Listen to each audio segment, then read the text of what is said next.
through week 4 of the NFL regular season. So probably a little over a quarter of the way through your fantasy football regular season right now. And I'm just going to kick it off with, we've had some rough fantasy football performances from certain people. Obviously, we've talked about breakout players last week or in the weeks prior, like Puka Nacua, Tank Dell, Nico Collins. Those guys are looking good. This week, we're going to focus more on the downside, the bad players and rough teams. And I'm just going to kick it off with you guys. We had the London game, Falcons versus Jaguars. Absolutely brutal. Some people could only watch it if they were into the finding their streams on certain sites. They had to watch the Disney Plus version where there were all cartoons. But the Falcons and Jaguars played in London. It was not good for the Falcons. Desmond Ridder threw interceptions on back-to-back plays. Clamorings for Taylor Heineke on Twitter. Arthur Smith said, no, that's not going to happen. But essentially, the pass catchers for the Falcons have been brutal in terms of fantasy output. Desmond Ridder, downright awful. What are your guys' thoughts on this Falcons team? Where do we go going forward? Is this a buy opportunity? Is this a get out like at a perceived low, but it's just going to keep going down? What are you guys doing? I think right now, realistically, you're probably in an annoying purgatory situation. But yeah, I am not as panicked on the Falcons players as other people are. Obviously, if you're a contender right now, you're in a little bit of a rough position. But I think that even with Arthur Smith as the coach, you can have Kyle Pitts and Drake London be successful. I think the problem is easily more so Desmond Ridder than Arthur Smith. Like, obviously, Arthur Smith, this is not a favorable scenario. But we've seen players like A.J. Brown and Corey Davis both be top 24 receivers, with A.J. Brown being like a low-end wide receiver 1, mid-tier wide receiver 1.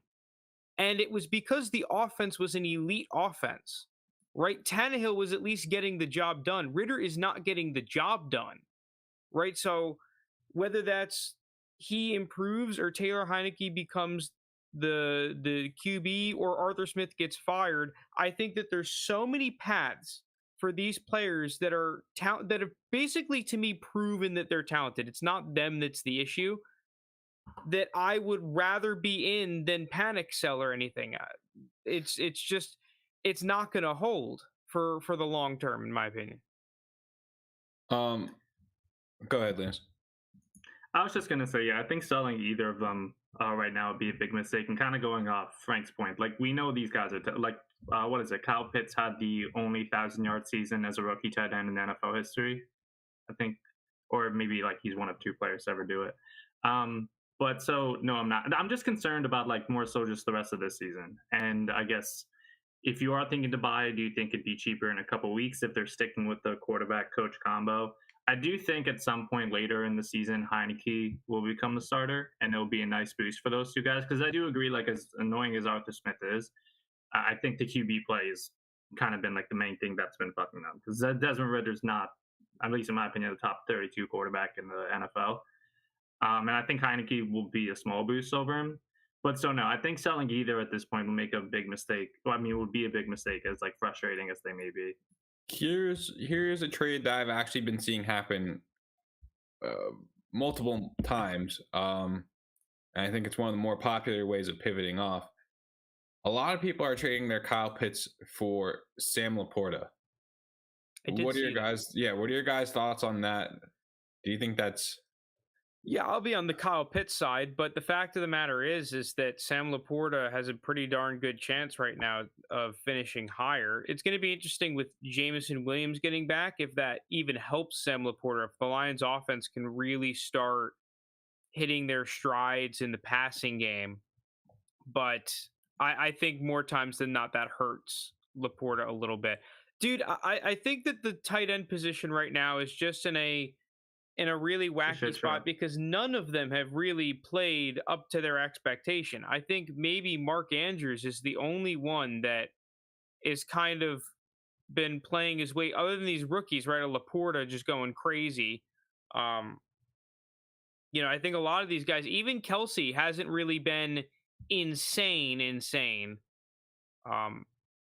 So yeah, I think that we're going to see a whole different landscape from this point in the season on, where we have some tight ends that, right their early season woes. Sticking with the tight end talk for like 30 more seconds before we wrap up the Falcons. I did see online that allegedly this is one of the worst starts that tight ends have had in years. Like, there haven't really been many good tight ends. Darren Waller, who we all saw, we're recording this Tuesday night. We saw him last night on Monday Night Football. I think he only had 2 or 3 targets. He's still a tight end. He's a tight end 1. He's a top 12 tight end currently, which is insane because he hasn't done anything. 5 or 6 a game. Yeah. So it's kind of a terrible landscape right now for tight ends, but we'll see if this pace continues or whatnot. It does have me intrigued for certain players that just haven't gotten the shine yet, where maybe I could pick them up cheap and maybe they end up being something important. The ones that come to mind are Darnell Washington, especially now with Freiermuth battling, I think it's hamstring. We're going to talk about the Steelers in a little bit. And the other one that I was thinking of is someone that I think we tried selling before and just haven't had many biters, is Jelani Woods. He's been on IR for the Colts. I thought Anthony Richardson was not going to be a viable quarterback, similar to that of Desmond Ridder, except, just more explosive. Turns out he can pass the ball. So, if that's the case, and there's not really a whole lot going on outside of Michael Pittman and maybe Josh Downs on that Indy offense, Jelani Woods could be another cheap buy where he could give you top 12 tight end production just based on how low the bar is. Yeah. And then maybe there's extra upside there. That's just what I'm looking at. But after that quick intermission, do we think Jonathan Taylor's coming back this week? I don't know about this week specifically, especially because they canceled practice today, I think. So I don't know how much run he's going to have with this team, with the Colts this week, plus the whole contract situation, what that entails. So I wouldn't count on it. But back to the Falcons, we're saying the same thing for Drake London, right? Like, it's just like, we just gotta wait it out. Okay. Are you sending offers for those 2 right now? Oh, or are you waiting a little bit? I mean, to be fair, I have Kyle Pitts in most of my leagues. I've not been moving. Drake London, I would. Yeah, I definitely would. I mean, he had like a 30% target share, maybe like a smidge below that in his rookie year, which is unheard of. It's just the fact that there hasn't been the other thing though is, like, I don't think Drake London's value is as depressed as Kyle Pitts is, because Drake London, you have been able to start. Like, he scored a touchdown last week. He's been giving you points. Well, not what you want from Drake London, especially if you expected him to be like a wide receiver 2 this year. But it's not the end of the world if you start him, where with Kyle Pitts, he's giving you like 4 points a game. It's terrible. It's infuriating. On to my team, the New England Patriots, where they just got walloped by the Cowboys, absolutely destroyed. Mac Jones was eventually benched. It was the worst defeat in Bill Belichick's career. It was the worst halftime deficit that they're down, worst defeat overall. It was said that Mac Jones is still the starter. But yeah, this team, I'm at the point, I've been texting my friends, I'm just looking for the 2024 draft. I think this offense is just dreadful. Not to mention, we don't really care about defense here, but a few defensive injuries again this week. Matt Judon, they're 2 best players on defense. Yeah, so the Patriots are just, we'll beat the Jets because that's what always happens. But other than the Jets, I don't know how many wins this team's going to have. So I'm just hoping for some elite talent here. But yeah, as far as the Patriots' offensive weapons, we've gotten to that point where they're playing games with the running backs with Zeke Elliott and Ramondre Stevenson. They said Zeke was going to be a starting running back. He just wasn't. And then Ramondre did have a decent run, but against the Cowboys, none of these offensive weapons were worth it. These pass catchers, I think, are useless. Like, I don't really want any of them in Dynasty. Maybe Demario Douglas, like, just for a cheap roster spot, but I don't even know if he's going to be worth anything. I'm just scrapping this whole team. I guess the items of note for Superflex and what we're talking about here, though, are Mac Jones and Ramondre Stevenson are probably the two that people are most concerned about. My thoughts on Mac Jones are not the guy. They're going to move on from him at some point. I think he gives you cheap QB2 value in Superflex, and I think he'll be on another team, be as the starting quarterback. He's just a cheap quarterback too, though. It's nothing. He's not ever going to progress to more than that. He's kind of just a worse Kirk Cousins. I don't know what you guys think, but it's not Some really. of the throws he was making, like just throwing completely across his body on the. Yeah, he did twice. Yeah, he got away with it the first time, but then, what was I going to say? I think kind of more so the question, like I've been wondering, do you guys think Mac Jones is a starter in 2 seasons in the league? Yeah. Because I could see. I'm not necessarily guaranteed that he'd be a starter, but in that second year, or at least in that point in time, he would be in the ring. He'd be in the running to be the starter in the offseason in like a quarterback battle. Yeah. And one of the things that I struggle with Mac Jones is that, first off, the Cowboys have kind of been making everyone look like that, all the opposing quarterbacks that they've played. And B, yes, like a lot of the offensive struggles are on Mac Jones, but I don't think they all are. So how do we separate that and whether or not Mac Jones can actually still develop into a decent quarterback? Because we've seen Mac Jones have success, and we've all admitted that every year he's had just a dog shit offense. And like now with his price probably being at an all-time low, like what is he worth right now? Maybe like a mid-second if you're lucky right now. I think you'd hope for a mid-second. Yeah. I just think they're going to be an interesting position because the Patriots schedule is like pretty brutal coming up, and they're in a really tough division. Like JT said, they'll get their win over the Jets like they always do, but playing Miami and Buffalo a couple times each, I think they're going to be in position to be able to draft one of the, I don't know how many first-round QBs there ends up being this year, maybe like 4 or 5. Dude, it's early in the season to be saying that because you're saying like top 5-er. I don't think Belichick finishes that poorly, like, dude. I don't think this team is that bad. 10. The Patriots? Yeah, but that's a big difference. We saw this year. If you're sitting at 10, that's miles away from Drake May, probably. Yeah, I'd assume so. I don't think this team would be in a good position to draft a quarterback simply because of how bad some other teams are. But I mean, big defensive injuries, offense. They just lost. Yeah, I agree with that, but I think A, it's a little short term thinking, that line of thinking, and B, dude, this is still Bill Belichick, and the Patriots still have other. All right, let me put you on the spot. 6 wins, over under 6 wins.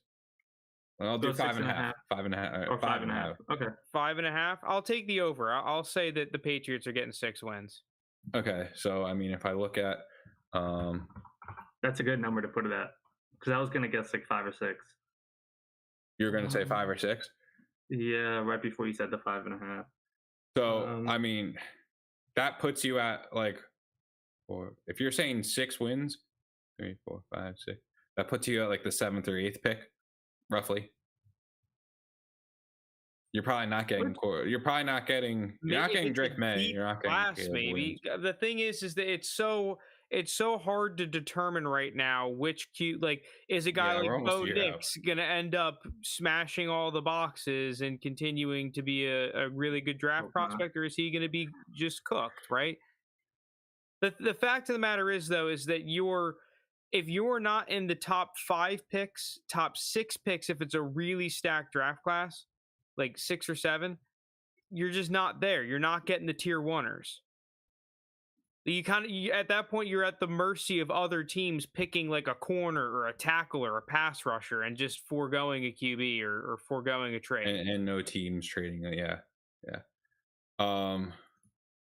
5 or 6 wins put you in the top 5. I think it puts you right there by the top 5. It's just, I don't know, kind of luck of the draw. I do also want to touch on quick. I know we were talking about Mac Jones, but you brought up the other name. I would not try to sell Ramondre Stevenson right now. I still am a big Ramondre Stevenson fan. I know it's been a rough stretch just because the offense hasn't looked great. But if anything, I would like maybe check out like his price across a couple leagues because I'm still a believer in him. I don't, dude. The problem I have with Ramondre is that what if I could still get a first for him, and now my gears are turning a little bit, thinking like this might be this last point in history where I can get that first for Ramondre. Listen, I don't think holding him is a bad idea. He's a good player. I agree. But what if you just use this opportunity as a pivot to another running back that's cheaper, that'll hopefully give you that RB2 level production, probably has a little bit less ceiling, and you net some high value draft capital. If I could flip my Ramondre for a first, I definitely would. I don't think that's an unrealistic trade given the running back situation of the league right now. Agreed. I don't have any updated. I wish I could see new trades. So like, I mean, I'm not exactly sure off the top of my head who I would go into at the running back spot, but someone that comes to mind, I mean, you might be able to just see if you can corner the Panthers backfield with other menial picks and assets on your team.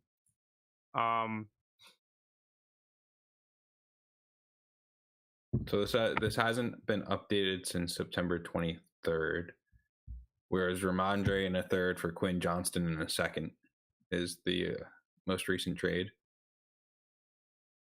Say it again. Ramondre in a third. So this was a little over a week ago. Ramondre in a third for Quinn Johnston in a second. Interesting. If it's over a week ago, that sounds like it's being traded he's being traded at a first round pick valuation, if not slightly higher. Yeah. I think I think you can. You might have to get a little creative, but it may not be every league, but mm-hmm. I'm just trying to think, like, what other running back would you want to get into for, like, if you could trade like a second or a second and a third, or other like random receiver like a Jacoby Myers maybe. We're talking running back. Let me think here real quick. If you're a contender, I still like the James Conner and Aaron Jones as buys. Because when they've been on, outside Aaron Jones first came back from injury, it was terrible. But when he played week 1 and was healthy, he had a good week. Those are two backs I'd buy, unless if you're a rebuilding team, I'd probably just keep picks. Yeah. I'm looking at Alvin Kamara is probably a decent shout. I don't know exactly what his value is at this point. They came back and had like 13 targets, but he's probably someone I'd be looking at. I think you can get Mostert pretty cheap with all the A-Chain hype, and Mostert is still getting pretty good usage. I gotta be honest, guys. This running back landscape, super bleak. It's super bleak. Besides, a lot of the new ones have come up for young running backs. Yeah, James Conner. Because a lot of the decent ones now are guys who are first or second year guys, where people are going to overvalue them. So it becomes kind of tricky to be able to trade into one. Well, I think right now, Derrick Henry, this is a pretty good. It feels like his value is suppressed a little bit. I still think he's an RB1 level producer this season. So he's the type of dude as a contender that you might be able to pick up a cheeky little RB1 for non-first round pick types of things.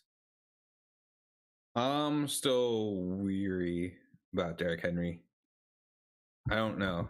His snap rate has still been super low. I just think more times than not, he's gonna be just better than Kamara. Maybe. First time doing standard, what receivers are best to target? My current are DJ Moore and Calvin Ridley. Are we talking rebuilding? First time doing standard. So is that standard scoring? I'd assume non-PPR. Ooh, yikes.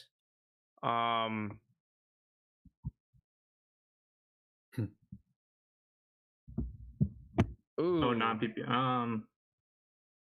I think it depends on.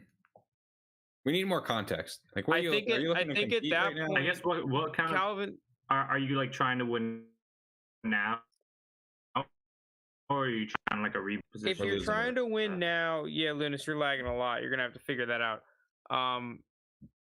If you're trying to win now, you just need good receivers on good offenses. You can't do that game where you're like, because like DJ Moore, while he has been producing pretty well, he might just, his value might be so suppressed with the Bears, what's been going on there. It's not worth trying to move him. But you just got to find a way to weasel into those dudes that are attached to those elite QBs and can really have that high level ceiling, because without those receptions kind of like bridging the gap, it's purely just production, right? That's the, if you're targeting receivers, if that's going to be your strategy.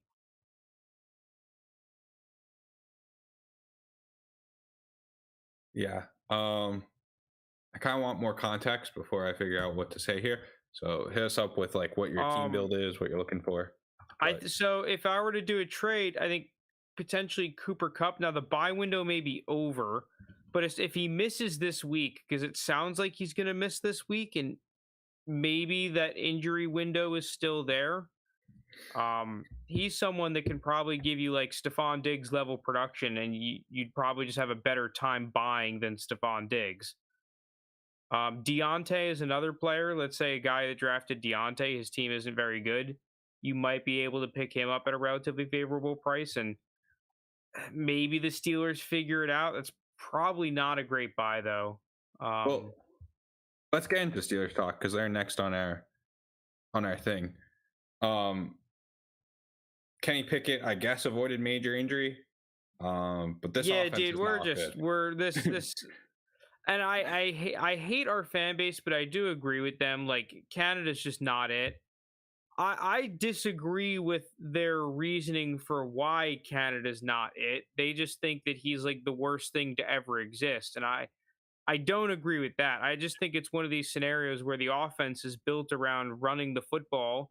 Every Matt Canada offense to ever exist, their running game has been good, and it's predicated around running the football, and then all the motion pre-snap with like those little screens and whatnot all work when the defense has to respect the run. So you don't do that, you're cooked, and that's the reason why this is not working out. His pass concepts, I just feel like it's old shit, so I don't really like it. And the Steelers are gonna not panic fire Matt Canada, so we're gonna have to deal with this until at least for another week. If it's really ugly again, they might fire him and figure it out in the bye week. But I think for the foreseeable future, at least half the season, the Steelers' offense is just going to be cooked. Yeah, I agree with everything on Canada. I don't think it's like end all be all like completely his fault like some people online are, but I do think obviously they need to make a change. I'm more interested in terms of specifically regarding Kenny Pickett. If you have him right now, are you just holding in hope that he turns it around? Are you thinking maybe I can still sell him now for like pretty decent value? Like, how much faith do you have in him? Kind of, I guess, more long term as a starter. That's a tough question to answer because I have him in one of my orphan leagues and I couldn't sell him for a first in the offseason. So I was like, all right, time to hold and ride the train. And I'm regretting that decision.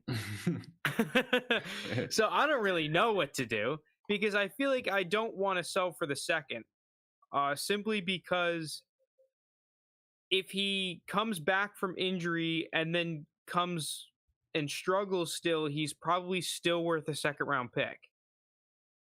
Right? So what's the point of me mass offering out a second round? I already couldn't get a first round pick, so I'm not going to be able to get a first round pick still.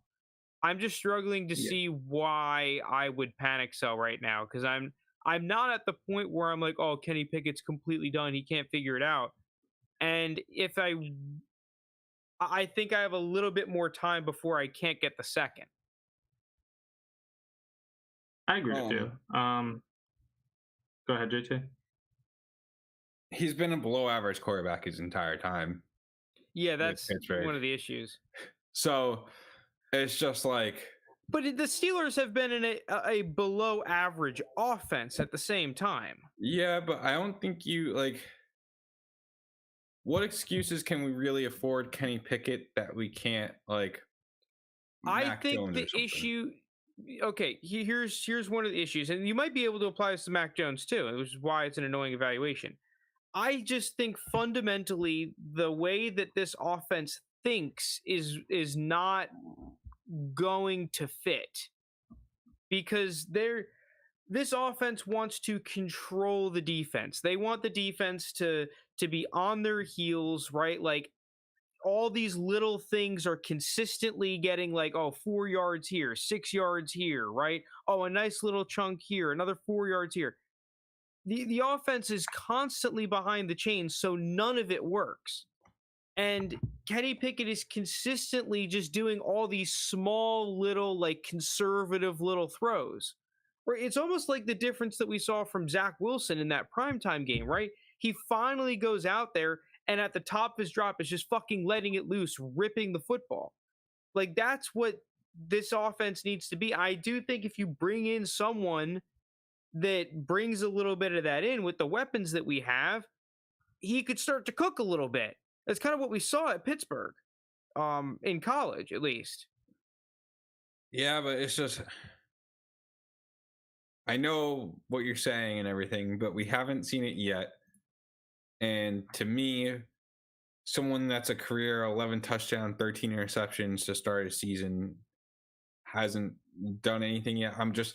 I'd rather sell on what's the perceived floor for Kenny Pickett and just get out now at the value of apparently he's still rated. What should I trade him for? What's the trade? What should I offer out in my orphan league? Allegedly, he's valued the same as Sam Howell. And I'm way more confident in Sam Howell. I don't know if you could get that done. So let me try and figure out what around that value. I'll even go down a little bit and just say. Just like pure rebuilding perspective. Like, so if there's any other assets or players or whatever I should be offering for. Because I am curious. So Kenny Pickett's currently the 110th ranked asset on Keep Trade Cut. I probably will say just under 130 is probably more so what you could get. So now that I'm scanning, I think moving him straight for Baker Mayfield is a good play. I just think Baker Mayfield's actually been pretty good. Like he's shown flashes. He had good seasons. He's done stuff. I think he's in the league longer than Kenny Pickett is. If you're looking for a quarterback, just a 1-for-1 flip. In terms of what else I'd move him for, as I keep scrolling down here, trade down to Zach Wilson. I mean, he's back. I would not do that. Don't do that. I'm just thinking, like, none of the receivers below him, I feel like, are worth moving off a quarterback into. So then we're kind of either talking. I mean, all right, I gotta go back to the ones before. Do you think I could get Tyjae Spears straight up for him? Very league dependent. I'm sure that can happen in certain leagues. I mean, they're ranked like right around the same on Keep Trade Cut. I just know for a fact, like Luke Musgrave is ranked 115, Kenny Pickett's ranked 110. I just don't see that trade ever happening where you're getting Luke Musgrave. I can't believe Musgrave is that low. Yeah, I'm surprised he's not higher. He's not had the sharp increase that like Laporta has. Because like someone like Zach Charbonnet has really been holding that value pretty well. That's surprising to me. Yeah, my thing. So I don't know if you're looking on Keep Trade Cut now as well. Like the wide receivers just don't look worth it moving into. Maybe if you're a big Josh Downs guy, but I think he's okay. I'm not trading off a quarterback into him though. I'll say that much. So it's either you gotta do that 1-for-1 swap, Kenny Pickett for Baker Mayfield, which I think could get done, just because we've seen Baker Mayfield already go to different teams. Kenny Pickett he's on that team. He's got good weapons, yada yada. Or you gotta go for picks, which don't feel great. Or you gotta try trading up like Kenny Pickett plus, but I just don't know what that gets you. You know, I think I lean more towards Frank's side in terms of I'd rather hold because, and I don't even I just really think like he's going to keep going down. I know, but like I could see like ways for him. First off, I don't think Pittsburgh, to get this out of the way, they're not going to have a bad enough record to get any of like those top guys. Which I'm not even worried. I'm worried about like Mitch Trubisky. I'm worried about. I'm not as worried about Mitch. I think like there might be, if he just puts together a couple of good games at the end of the year. If they bring in like a new OC this summer, maybe he gets like a small boost off of that hype, similar to what Mac Jones got last summer when they brought in Bill O'Brien to replace Matt Canada. And then I think maybe around then, when he's like entering as the starter next season with a new OC. If he's entering as the starter. Yeah. So the issue from a player perspective that I have with Kenny Pickett is that I can understand like the offense just being shit from like a philosophical perspective, and some of the play calling and the predictability and, you know, all these excuse kind of things, right? That are, I think a lot of it is valid. But I just hate how Kenny Pickett still has not made any improvement at his just pure drop back passing. If anything, I feel like he's worse at it this year than he was last year. He still bails on pockets that he shouldn't be bailing in, and there's still a lot of just missed throws, and a lot of them easy. So for all the good that he ever does, there's like too bad. He can like develop, but that is a little bit scary, and that is the back of my mind, right? I'm on my fucking orphan team. It's not like I have value to just play around with, oh, what if he figures it out? Fuck it, who cares? I have other quarterbacks. Like, no, I'm trying to stonk over here. I found my my move. What we're gonna do is we're gonna take Kenny Pickett and we're gonna add on a little smidge. I don't think it has to be a whole lot. According to Keep Trade Cut, it's basically nothing, but you know, it's league dependent. Add on a third. Okay, Kenny Pickett plus a third. I don't think it'll even have to be that much. What you're going to do is you're going to get Will Levis and you're going to get a second. And then you're going to wait. What if I have Will Levis? Well, that's a problem. Then you're going to get Malik Willis. And you're going to wait. Because at some point, this team is going to be like, hey, we're moving on from Ryan Tannehill. There's going to be that drumbeat of hype. And you don't even care. You're just going to move on right from there. You're going to take your Will Levis and you're going to take your second. And then you're just going to move into a different quarterback who you actually like. Because what's going to happen is Will Levis is going to gain value. He's going to be probably around what Kenny Pickett's worth at the time. Like, I think Kenny Pickett's going to go down a little bit. I think Will Levis is going to go up a little bit. They'll meet in the middle. Then you'll have your second on top of that, and you just move. Or, you know, maybe you move Will Levis for another second or something, and then you just trade Kenny Pickett for 2 seconds, which I don't think you would be able to do right now.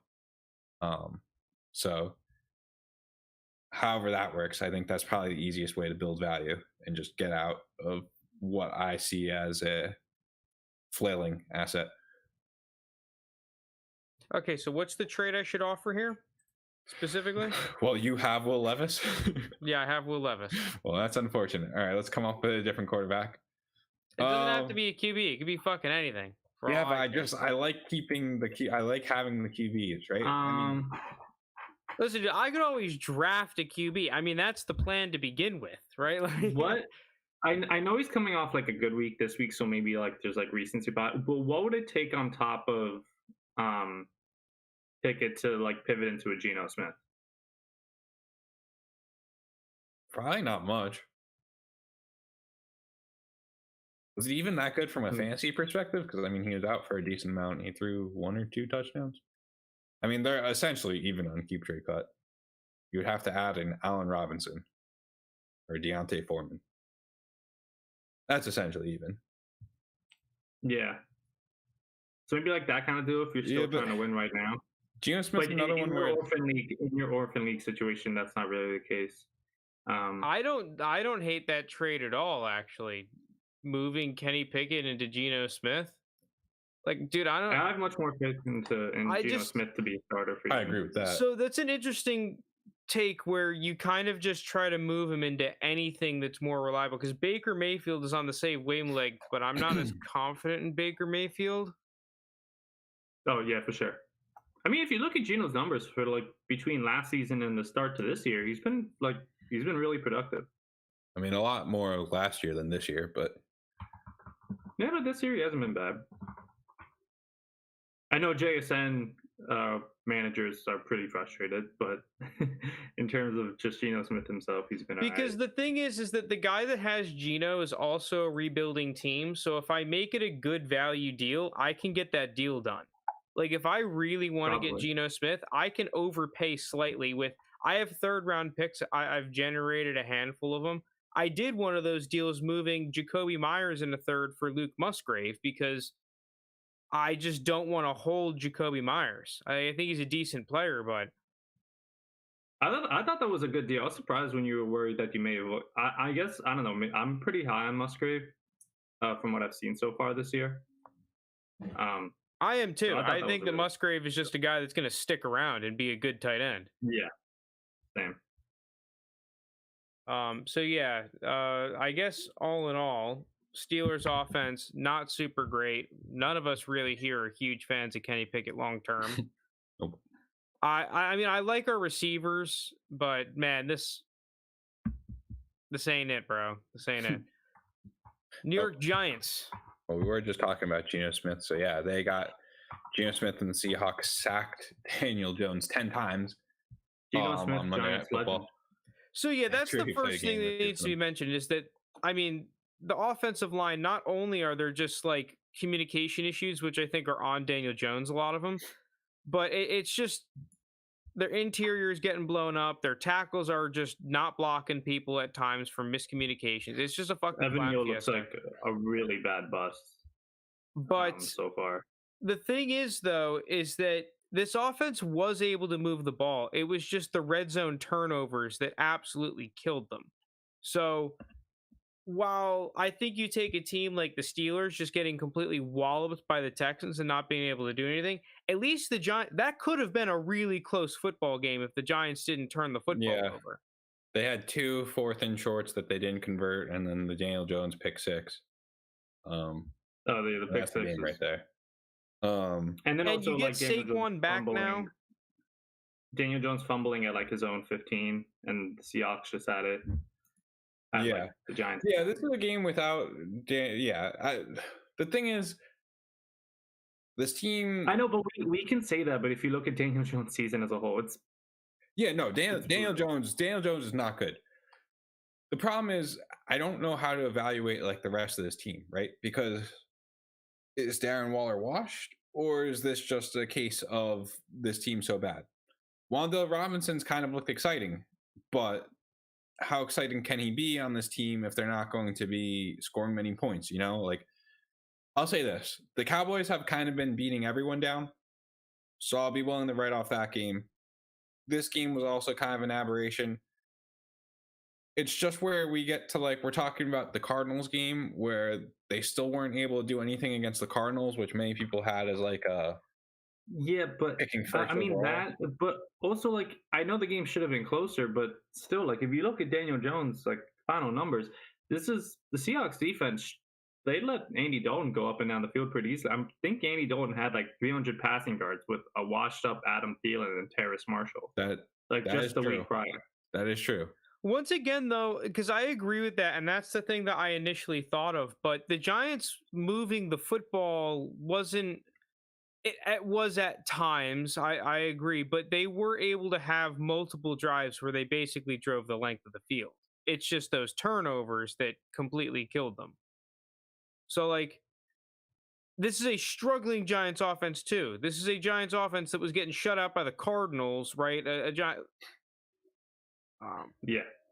So I think a lot of it is because that offensive line is getting cooked and the miscommunications between Daniel Jones and the offensive line and you know some of the tight ends and running backs included, by the way, and it's completely destroying this offense. And now Daniel Jones is completely uncomfortable.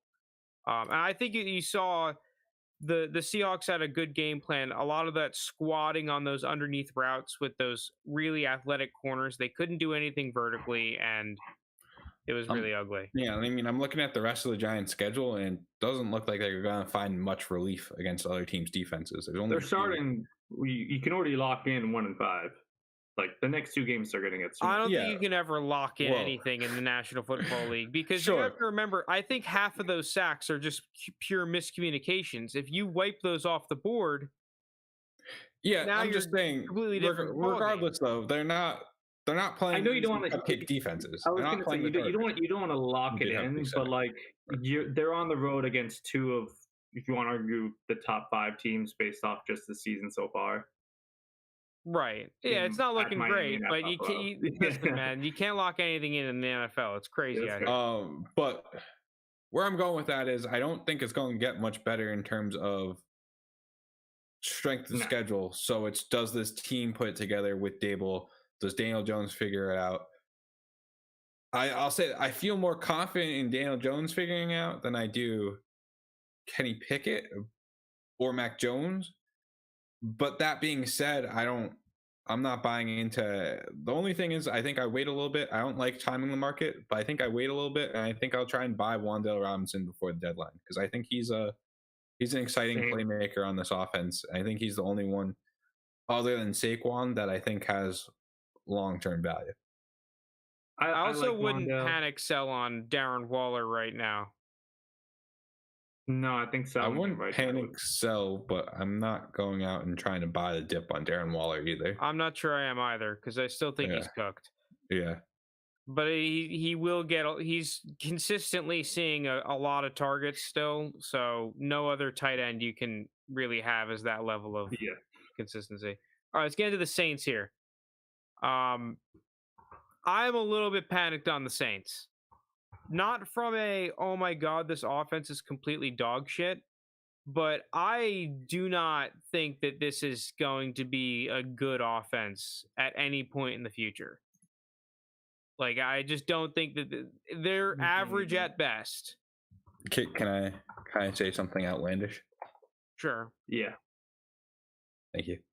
I want, other than Derek Carr, who I don't really care about, I think he's just always been a meh guy. I'm buying into the Saints team. I think Michael Thomas, be what he is, washed up or not, he's fine. I'm going to put him to the side. In terms of Alvin Kamara, I think he's good while he's around. I think he's fine. That's whatever. Kendre Miller, I think, is a solid buy as well, especially with the injury depressed value that he's had. I think coming back, not really doing anything yet. I think he could be a solid buy. But the 2 that I'm really in, I'll start off with my less outlandish take because I don't think it's that crazy. I think Rashid Shaheed belongs in the league. I think he's someone that's worth rostering. I think he's going to be a long-term play. You know, maybe he's not an exciting 14-point per game player, right? But I think he's someone that can give you those flex value points, and he's super cheap. He's one of those guys. He's got great PFF receiving grades. He did a lot in his rookie year with his limited opportunity. He's doing the same now. He's just an explosive, fun player to watch. I think he's fine. Where I get crazy is Chris Olave. He's so fucking good. Yeah, he's a stud. He's currently currently wide receiver 8 on Keep Trade Cut. He might. I don't know how many he might be my wide receiver 3. He might be my wide receiver 3. Argument to have him be wide receiver 3 because you have him at 3. Well, it's I would Amon-Ra, still... CD, Chris Olave. No, there's like a tier where, like you said, the Amon-Ra, CD. I don't know where you throw in, like a Waddle or Devontae Smith in there. Devontae Smith is a tier below, especially because they're both number 2s. I think Waddle is as well. Yeah, Waddle's. I think Waddle's currently above Olave and Keep Trade Cut. And Olave doesn't have a touchdown this year yet either, right? I don't think so. Yeah, but there's no dip on Olave. It's just, once again, no, right? It's not so much a dip, but like he could be higher. I think it's a dip in terms of if anyone's trying to break into the top 2 at this point, like break into like that Jamar Chase and Justin Jefferson tier, I think it's Olave. I don't think it's AJ Brown. I don't think it's Amon-Ra. I thought maybe CD had a chance, but I mean, it still depends. His target share is just not there this year in what it was in 2022. But these Cowboys have just been beating everyone down that they haven't really had to pass yet. So maybe CD. But right now, I think just best chance. Who do I think? I think it's Chris Olave. So in that term, I think his value is down. Disrespect to Puka. But no, yeah, Frank, pretty much I agree with JT. I don't think it's like a dip. I just think if for the amount of yards and catches and targets that he has, he should have a couple this season. And he would probably be, if he had like 3 or 4 this year, wide receiver 4 or 3 on keep trade cut. So that's where I think it's interesting, where he's like someone where like I'd list as like a buy high. Like it's worth the high price that you'd pay for him, I think, at this point. I think the value of acquiring an Olave is when you're in one of these trades where you're trading around big time pieces and you're picking him up at a Devontae Smith price, kind of what Devontae Smith was this offseason. Like what? It's like 2 firsts. Yeah, like a wide receiver, 2 mid first. That actual wide receiver 8 price, and you sell high on a guy like AJ Brown at like a wide receiver 4 price, something like that. I've seen people try and do that. I don't know if it's happened. I don't know if you're able to move AJ Brown for Olave anymore. I'm not sure either. But after this week though, where didn't AJ Brown have 2 touchdowns? Well, the thing is, when you have a team that is really trying to make a push for a championship, that's where a move like that can get done, where they're really chasing points. I think in a vacuum, you're right. That trade very rarely gets done. True. All right, maybe it wasn't that outlandish if you guys are both kind of. Well, no, I'm mostly just fully in on Olave. I might send out some feelers for Kendre Miller over the next couple weeks. I think it'll be interesting. I don't know kind of what their plan next season would be with Kamara and Jamal Williams.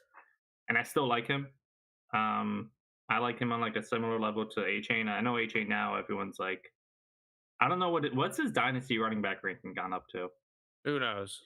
He's RB4 in the season, and he had 1.9 points after week 2. He's RB4. He's currently running back 8 on keep trade cut. He's running back 8 now. Yeah, he is above Jonathan Taylor and Saquon. And Austin Eckler. Holy shit. Dude, that's what I'm saying, dude. People are going crazy about A-Chain. Yeah, I don't think that's a thing, though. He is catching up to Breece Hall, Tony Pollard, and Travis Etienne. Oh, man, if I can between the Breece Hall kind of like slight dip as he's recovering from his ACL and the Jets offense struggling, and then the A-Chain hype, if I could find out a way to flip A-Chain and like another asset on top into Breece Hall, I'd be all over that. The most recent keep trade cuts revolving around A-Chain were A-Chain ETN 2025 mid first. It was keep A-Chain, trade ETN, cut the first, keep A-Chain. Wait, I think he wants to be called A-Chan.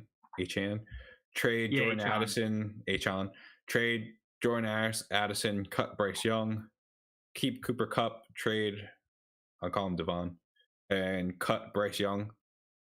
So keep him. Trade Metcalf. Cut Devontae. Keep Etienne. Trade him. Cut Kenneth Walker. I don't know. That's high value. I don't know how we started talking about him though, but yeah. So I was bringing up Kendre Miller and like kind of how coming into the season, those 2 backs were kind of viewed in the same tier. But Kendre Miller hasn't gotten. I mean, A-Chain was ahead of him, but like Kendre Miller wasn't super far behind. He's not going to be pushing into that running back 8 territory, but I mean, right now, Kendre Miller on keep trade cut is considered the A-Chain coming a far away from those healthy scratches earlier in the year. Yeah. Kendre is currently running back 33, as we've seen. It only takes 2 good weeks. Well, it only takes a 45-point performance, and then you're up to running back 8. So yeah, I don't know. I mean, that Denver defense. I don't know, dude. I love me some A-Chain. I don't want to sell mine. I like them. Yeah, but if you could flip like, I don't know, if you could flip, how much? Yeah, why don't you give plus for Breece Hall? I'm offering for A-Chain, Breece Hall plus. I'm offering you ETN for him straight up. You're not accepting that? Dude, I just want my A-Chains, man. I would take ETN. What about just wanna Tony And I get like Pollard? A-Chain. jersey. Tony Pollard. I'm offering you Tony Pollard. Ooh, Tony Pollard is interesting. I probably would take these players. Okay. I mean, that's like right around where he's ranked. Because yeah, I the don't know. problem is that I think Mostert is still going to see like at least 40% of the snaps, 35% Yeah, he of the is. snaps. He is. No, A-Chain is Even not if getting A-Chain is a workhorse super role. beast, right? Like, I just Raheem Mostert No. is really good. Yeah, that's what I'm going to say. Mostert is look great. And he was one of the running backs I brought up earlier when we were talking about like cheaper backs you can currently trade for, especially with the hype A-Chain's been getting. No, with A-Chain, he's never going to be like a workhorse type guy. You're just banking on the Miami offense being as I high scoring disagree as with it is. that. I think A-Chain could be a workhorse type guy. I think that's a misconception about him, even though he's not the biggest back in the world.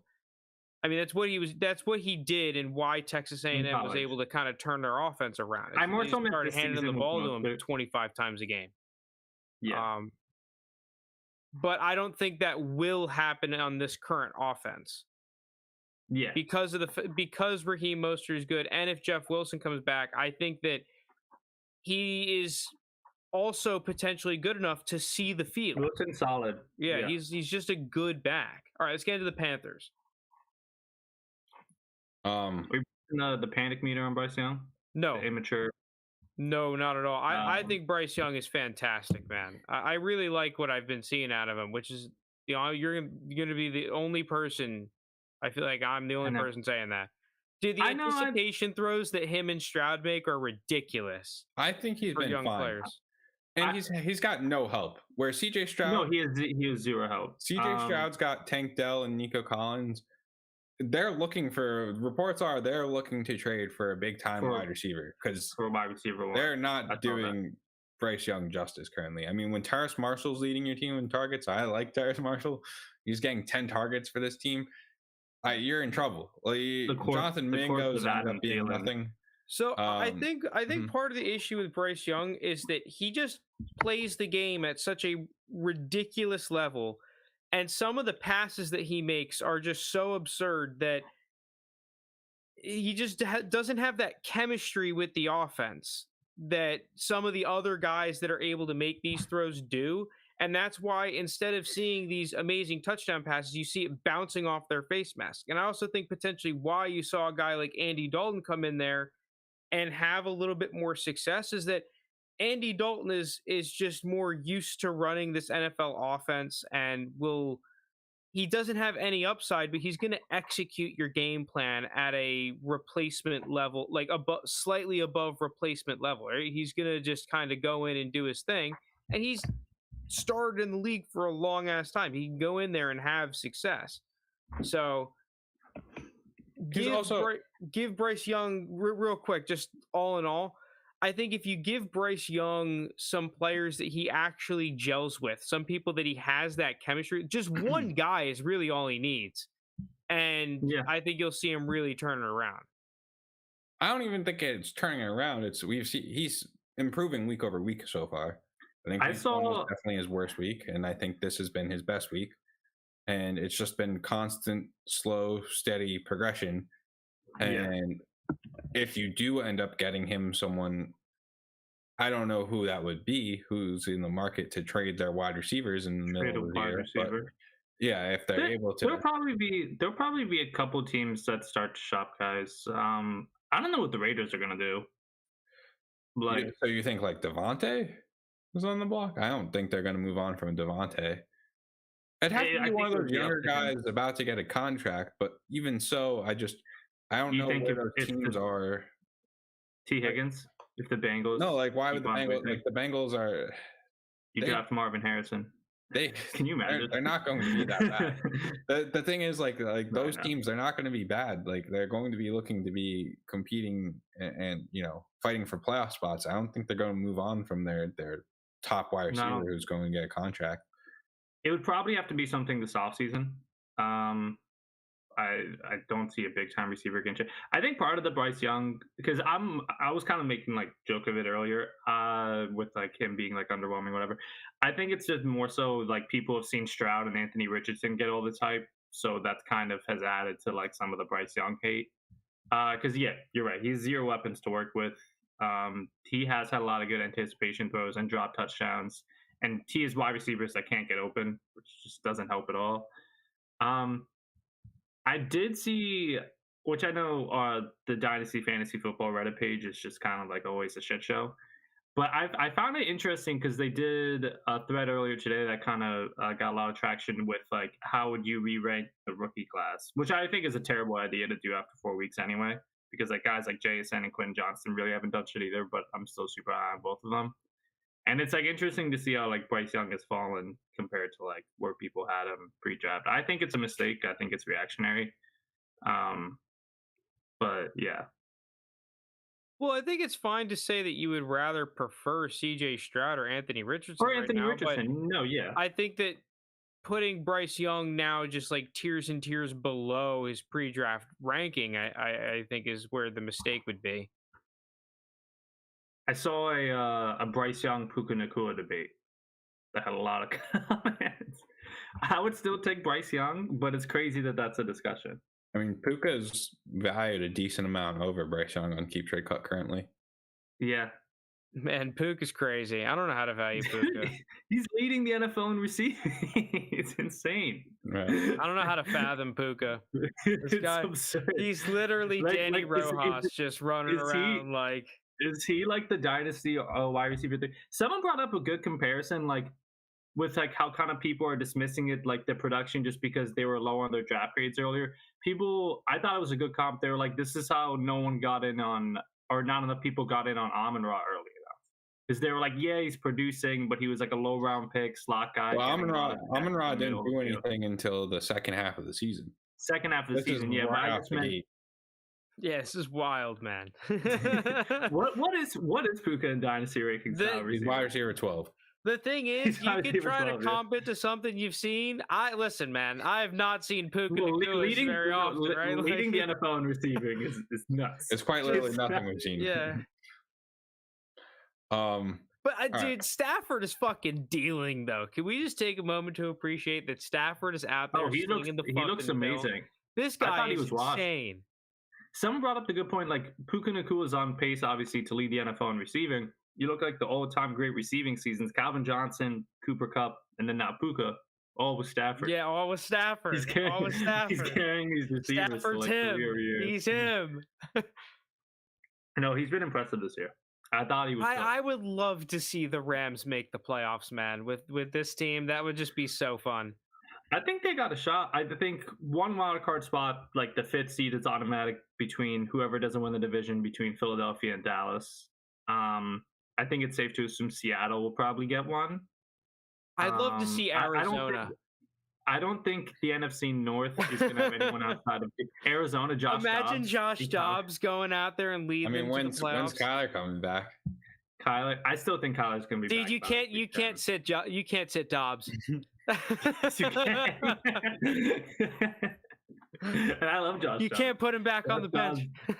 He saved my second QB spot so far, but I think they'll put Kyler in.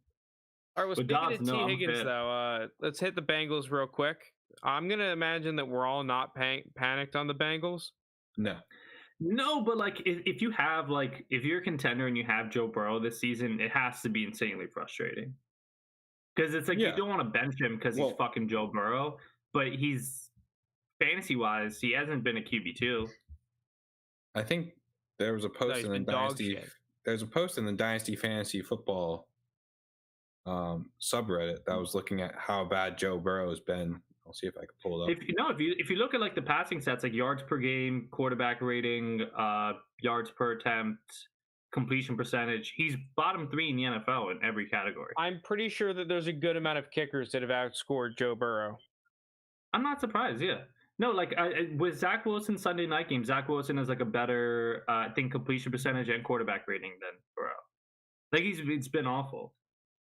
So it's like I feel sympathy for Burrow owners because you can't really bench him, but he's just been like dog shit this year. And I know that like we still all believe he's insanely talented. It's clearly because his injuries affecting him. It comes to the point like, are they just gonna rest him? But if they do at this point, they're 1-3 right now. Yeah, and they have some tough. Their next 2 games are easy, but then after that, it gets really tough. Well, actually, one of their next 2 games is Seattle, so only one of their next 2 games is easy. Seattle looks good. Joe Burrow, to put it into perspective, how bad Joe Burrow has been, he would be a low-end kicker too.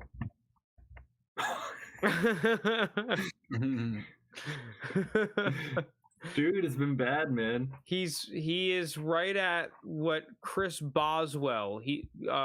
Burrow's at 8.4, Boswell's at 8.5, and Boswell is kicker 16. It's been bad. Should you trade Joe Burrow for Boswell? People are asking. So he would be kicker 17. Yeah, but to go back to your original point, Frank, I mean, I don't think anyone's truly panicking, but this is very much an injured Joe Burrow who teams are taking advantage of and teeing off on. And until he gets healthy or until they're able to give him some relief, right, I just think is not going to look good for the Bengals. And the problem with that, though, is looking at their schedule. Yeah, like he's getting outscored by like Zach Wilson, who didn't even like Desmond Ridder. I said the problem with. I meant to say what the nice thing about it is they have the Cardinals this week, then the Seahawks next week. So maybe he puts it together. Yeah, they should start.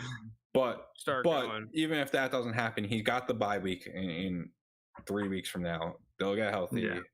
They have a tough stretch right after the bye week, but like at least that should be a healthy team going forward. And at least, this is a team that does play tough against good defenses. So I don't think it's that much concern. I think it's a team that's going to turn around in the coming weeks. I'm not panicked at all.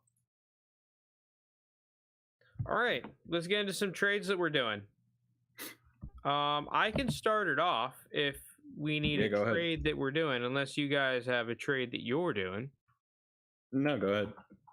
So I was curious as to what you think about this. So on one of my super contender teams, I am a Darren Waller roster, unfortunately. Even with all of my Darren Waller slander, he went to the Giants, and I decided to keep him. Mm-hmm. I could trade a projected early third for your boy JT, Hunter Henry, who has been he's actually been pretty good. He's 28. Is that a deal that is worth doing, or is that just going to be too clunky for the roster and I should pass up on that and keep the early third? Like, am I ever going to be playing Hunter Henry over Darren Waller? Am I just going to keep playing Darren Waller? My backup tight end, let me see who my backup tight end is. There's this league. Backup tight end is not great. I've got Noah Fant. I might rather Noah Fant than either of those two. Yeah, and like that's it. I've got no other tight ends. Wait, you're saying it's a late or early third for early third? What I would do then is I think I would take that early third, package it with Darren Waller, try and move up that way maybe. I don't know. Actually, what does Darren Waller in an early third get you? Like allegedly it gets you 3,800 keep trade cut points, but as far as the tight end range around there, that's not really. I mean, maybe you could get George Kittle. Maybe. I mean, how is it worth maybe going Darren Waller plus for Pitts while Pitts is down, even as a contender? Yeah. Just go real fucking crazy. Just do you think you could get Pitts for Waller and a single first now? Yeah. I looked on the trade. I've seen trades of just Pitts for first straight. Yeah, because I think if you do that, I mean, you could just give up the third for Hunter Henry and just go that way. Then it's not clogged up. You have Hunter Henry to just do the same thing Darren Waller was doing and getting you 7 points a game. But you have the exciting Kyle Pitts to save your team at some point down the road when this offense puts it together. Another option is maybe moving into Luke Musgrave. Darren Waller plus a smidge to get Luke Musgrave. Shouldn't be a whole lot, I don't think. Getting out that way. I feel like it would take probably a second, right, to get Musgrave? Is it plus anything to get Musgrave? Listen, Musgrave is apparently way cheaper than we seem to think on this podcast. Dude, this is. I would have guessed it would have taken like Waller in like a mid to late second. And on Keep Trade Cut, it seems to agree with the public compared to us. Because we are like Musgrave is in the first round territory, and everyone else is like, nah, I ain't about that. This is telling me Darren Waller plus a late third gets you Luke Musgrave. I don't believe that to be true, but I don't think it's Darren Waller plus a whole crazy amount to get Luke Musgrave. I think he's been, and then there have been so many plays where he's been open deep, but like Jordan Love has like just missed him or overthrown him. What is this trade? Isaiah Pacheco, a second and a third for Jonathan Taylor and Josh Downs. Holy shit! Where do you see that? In this league that I was asking you about this trade. Oh, yikes! What was it again? Isaiah Pacheco, a second and a third for Josh Downs and Taylor. I like that indie side. Pacheco is fooling people. He just runs super aggressive. He's fooling people. Pacheco is not good. He's not good. I don't think he's bad. He's not. Like he's like a he's not bad. He's not good. He's not good. No, I mean he's not in the fucking stratosphere as Jonathan Taylor, but are we just thinking about guys that like we're sending? Because I have a couple guys that I've like this week been like sending out offers. I've been trying to buy JSN over this week and last week. What do you want? And hope that there's some. So I originally offered what would have been 2 mid seconds, and the owner was like considering it for a bit. So if I was able to do that, I would have been like freaking out and happy. I think I'm trying to think what's the veteran receiver I would like trade and then add a pick with to get into JSN. Terry McLaurin. What you think like McLaurin and what gets you JSN? I don't know. I think the people starting like because I think the probably a mid-later second. I think like a late second. Keep him and then mid-second. Yeah, and then him and I think right now is the cheapest Waddle will be this season. You think anyone's been frustrated by like, he's about to like start going crazy. He's still wide receiver 7. I know he's another guy. He's not like a buy low. Someone like him I view as a buy high. Him and Olave. But Waddle's kind of been a little bit underwhelming this year. Where if anyone's frustrated that has him, I may try to buy high on him. I'll probably send like, if I'm a contender, I would send like 2 late firsts for Waddle without question. And say I don't know. That's a guy that I've been like trying. I originally was gonna have a trade in place with like Nick Chubb and another piece for Waddle, but then Nick Chubb's knee exploded, so that kind of fell apart. Yeah. No, literally, we were talking about the trade like that Monday, and then I was like, fuck. Yeah. All right. Any other trades you're doing, Lounis, or do you want me to go? You can go. So I could do trades that I've done first, I guess. In our home league, I traded, and one of our viewers, Parker, called to talk about my thoughts on it. I traded away Derrick Henry, Jerome Ford, and a 4th for David Njoku, Antonio Gibson, and Treylon Burks. To me, this felt like it was a sell high on Jerome Ford, definitely, and then kind of a sell high on Derrick Henry. I missed it by a week. But sell high on those 2 for players I think that I'm all buying super low on. The Commanders, Antonio Gibson had fumbling issues. he was getting very similar snap percentages to Brian Robinson, so I thought that was fine. I kind of just needed a warm body there, so that was why I went for Antonio Gibson. But Njoku and Treylon Burks were more the guys I was going after. David Njoku, I think, is one of those guys who's actually like a week in and week out starting tight end. Having Kyle Pitts, I should have if I started him this week, I would have won in my home league. But he had the fire issue like the day after I traded for him.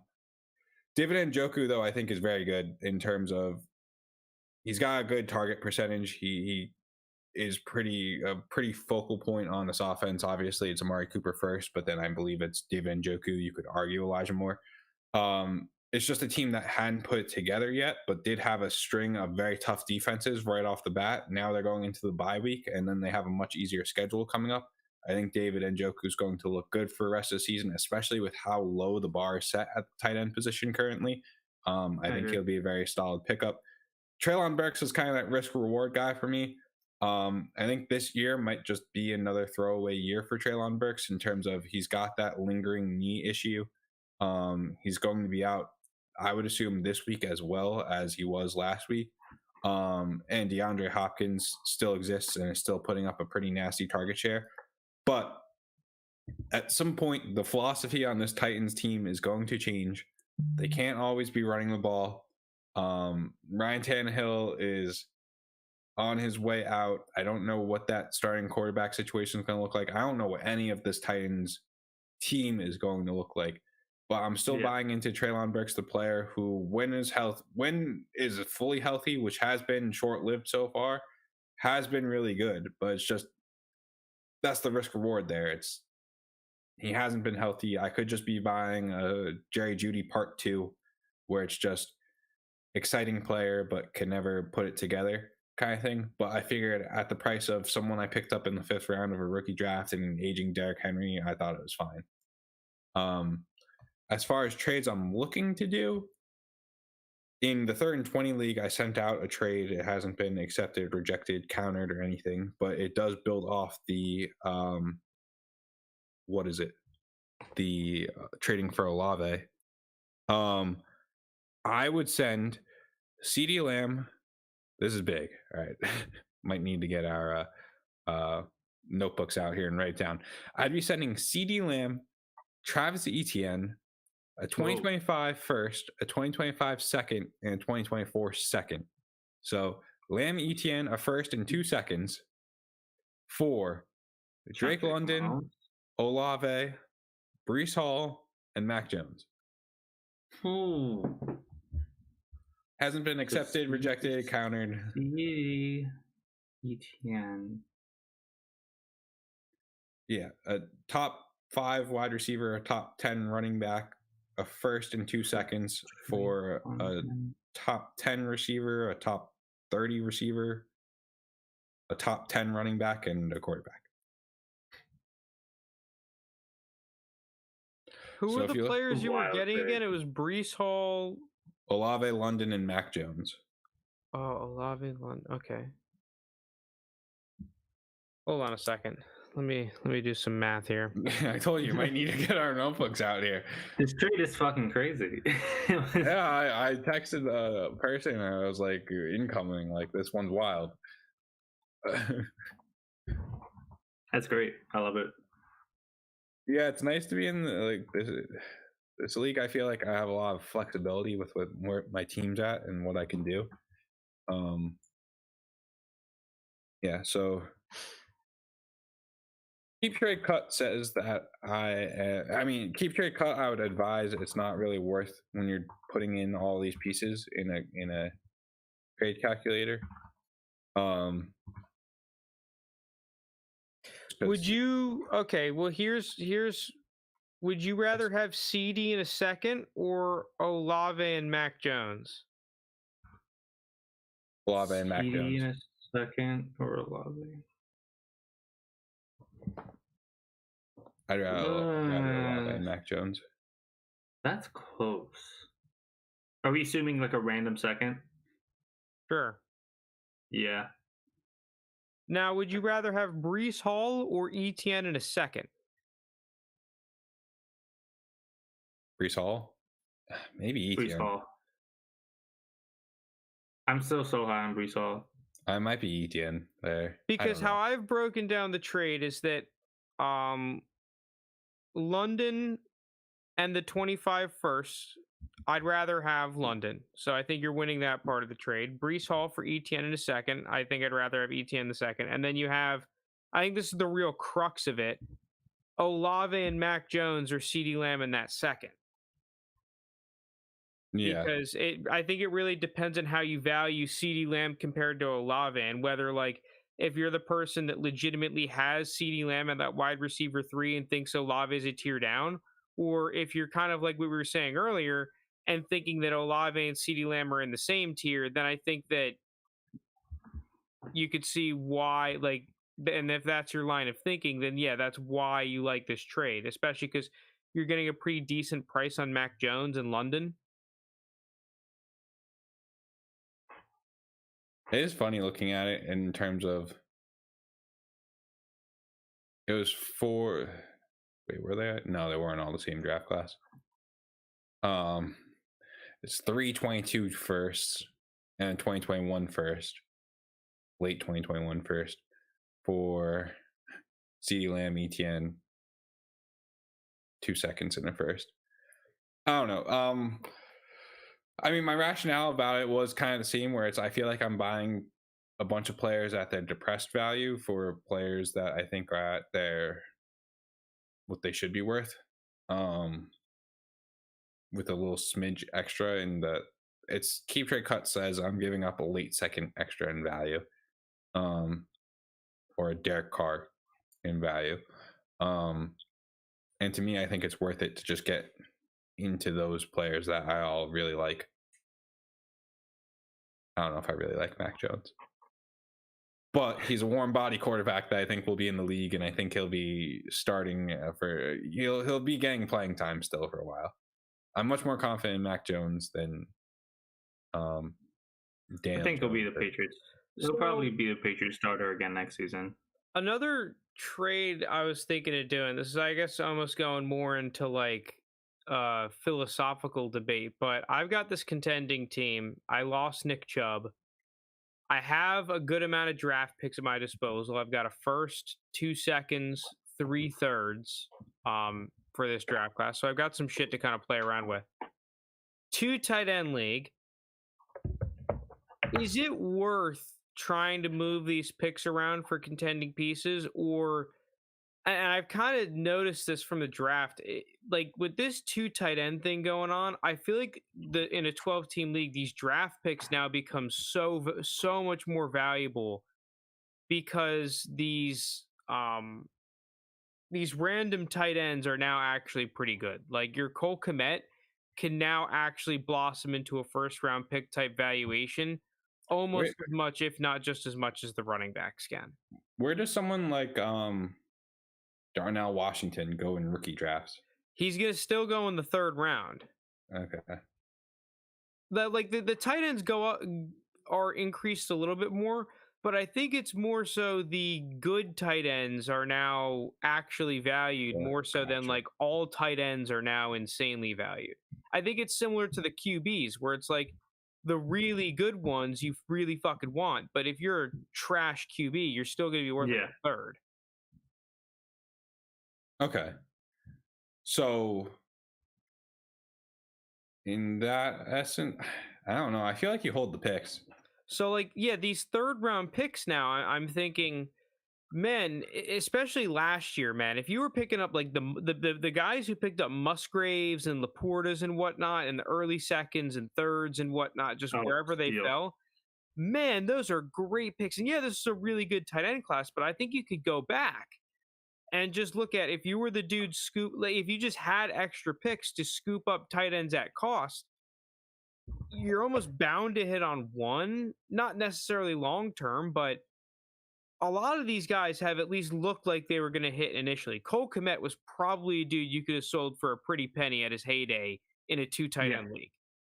I mean, Dallas Goedert has almost panned out. Mike Gesicki, there was definitely a sell window at some point with him.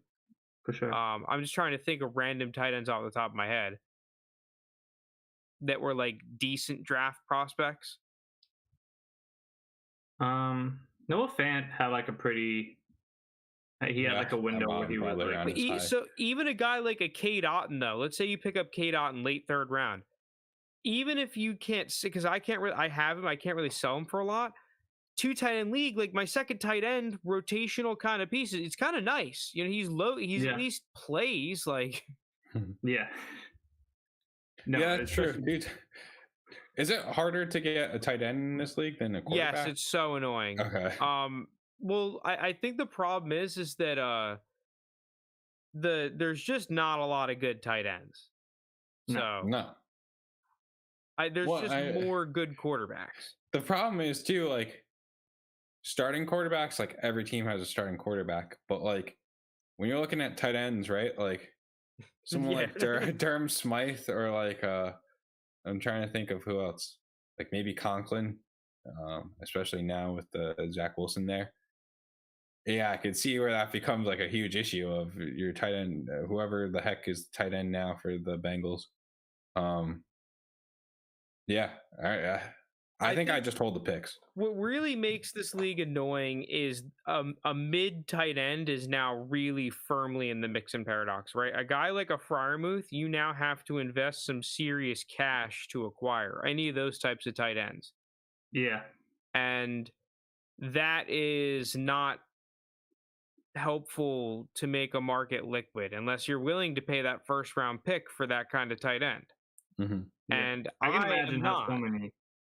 No, I can imagine how so many of those prices get annoying. Like, what's like an Evan Ingram valued at? Where for points per game, he's been at like tight end 6. 2 tight end in the league is crazy, especially this season. Yeah, it's interesting. I think my strategy going forward is just going to be that I'm going to forego spending top tier assets on the tight end position, and I'm just going to use these thirds and whatnot to scoop them up at cost, and hopefully I hit on a couple and have decent depth. Yeah, I think that's the move. But it's definitely an interesting challenge. These two, I wouldn't recommend it though. I'm not really a huge fan of the 2 tight end league. I don't really like it. I will say though, me and so in one of my other leagues, we did a best ball draft. I'm a co-owner of it with Parker, one of our viewers. We just completely neglected the tight end position, like to the extreme. We did not give a fuck about tight ends. And we were able to draft like the nastiest team, like a complete just destroyer of a team. Because in the 4th round, people are taking Freiermuth.